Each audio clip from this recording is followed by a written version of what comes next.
We will violently dismantle the fire bootstone. See the thickness of and whether there is a steel toe and a steel plate bottom. The thickness of the rubber boots can withstand a voltage of 5,000 volts.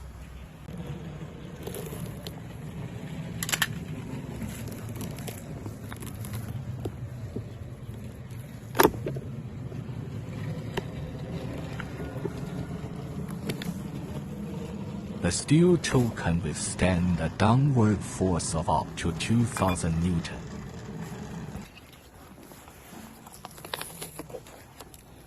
The steel plate bottom can withstand a puncture force of 1,000 Newton.